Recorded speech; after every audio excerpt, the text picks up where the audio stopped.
Hello everyone! For today's video, magluluto ako ng pork ribs afritada. So, napeel ko na pala yung carrots and potatoes, guys. So, ayan, nag-chop na ako into cubes. So, hindi naman masyadong perfect yung pagkakat ko, ano? Kung ano lang yung size ng karne ko, binagay ko lang siya yung size ng potatoes ko. So, after nyan, ikakat ko din yung carrots into cubes.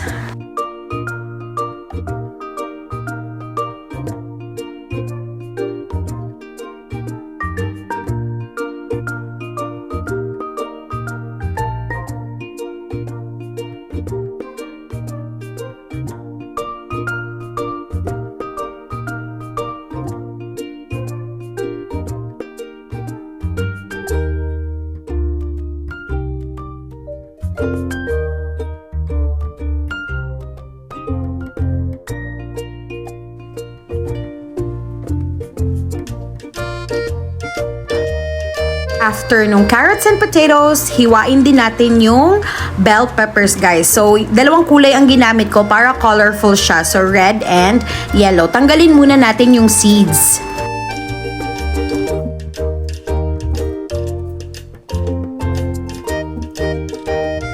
Ganun pa din, guys. I-cut natin siya into cubes. So, ayan, kinakat ko na siya.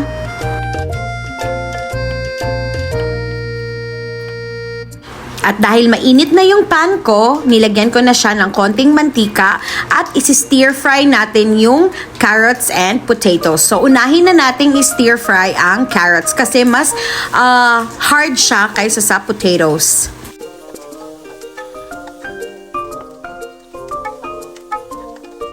I-stir lang natin siya, guys, continuously para hindi masunog. And then, i-add na natin yung potatoes. So, i-mix lang natin sila hanggang medyo parang naluluto na siya, guys. Kasi, nakita ko na kapag ginanito natin siya pagkaluto, hindi madaling madurog.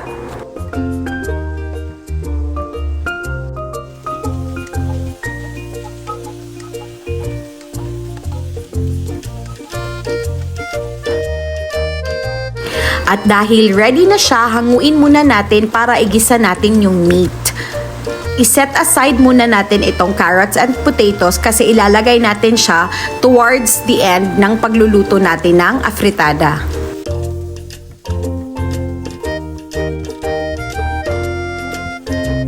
After that, mag-add tayo ng konting mantika para magisa tayo ng garlic and onions.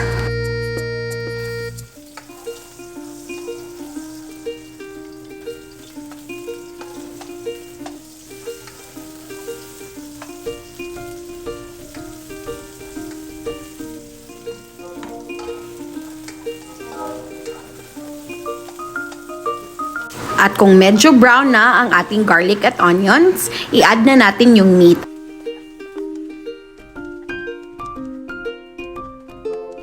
Takpan lang natin, guys, hanggang mag-iba yung kulay ng karne. After a few minutes at ganito na yung itsura niya, pwede na tayong magtimpla ng salt and pepper.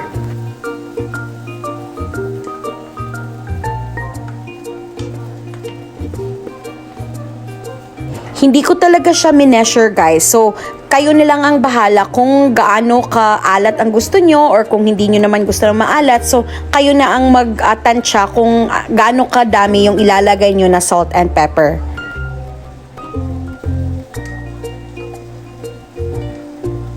Hindi ko dinamihan ng salt kasi maglalagay ako ng soy sauce. So, next kong ilalagay ay itong soy sauce na, guys. So, dalawang ganito lang ang nilagay ko. Tapos, minix ko siya ulit.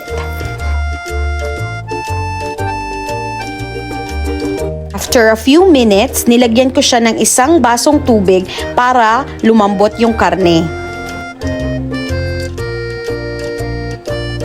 Pag kumulo na siya, guys, lalagyan na natin siya ng tomato paste. So, nasa sa inyo din yon kung anong gusto nyo gamitin, tomato sauce ba or tomato paste. Since tomato paste yung available dito sa akin, so yan yung ginamit ko.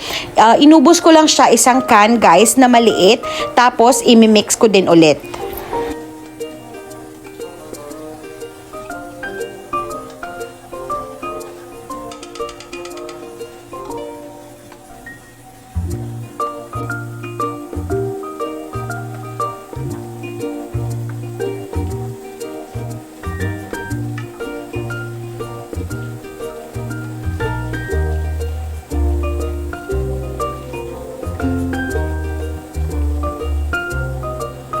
Continue stirring lang tayo guys.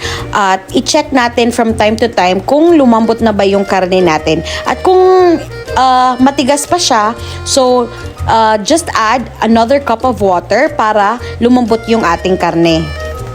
In my case, matigas pa yung karne. Mag-a-add ulit ako ng isang basong tubig dito guys. So ayan, kumuha muna ako ng tubig at nag-add ako ng 1 glass of water. Or pwede din half cup. So kayo na din ang magtansya kung gaano kadami ang i-add yung water. Isi-stir ulit natin siya kapag kumulo. And in this case, nag-add ulit ako ng half cup of water kasi nga hindi pa lumambot yung karne.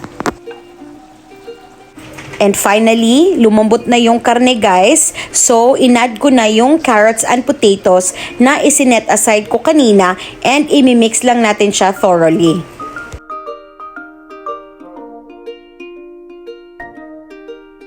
At dahil hindi pa masyadong malambot yung carrots and potatoes guys, nag-add ako ng a little bit of water para lumambot ito. And kung malambot na siya guys, i-add na natin lastly yung green peas. Kasi yung green peas, malambot na to galing sa lata. And after that, nilagay ko din yung bell pepper. Hindi ko siya na-press pala yung record, so hindi nakita sa video. And then, i-mix lang natin siya hanggang sa maluto. And then after that, we try the taste. And if kung sakto na yung lasa, ready to serve na ang ating pork ribs afritada and pwede na siyang enjoy ng buong pamilya. That's it for today guys. Thank you for watching and I hope to see you on the next one. Bye!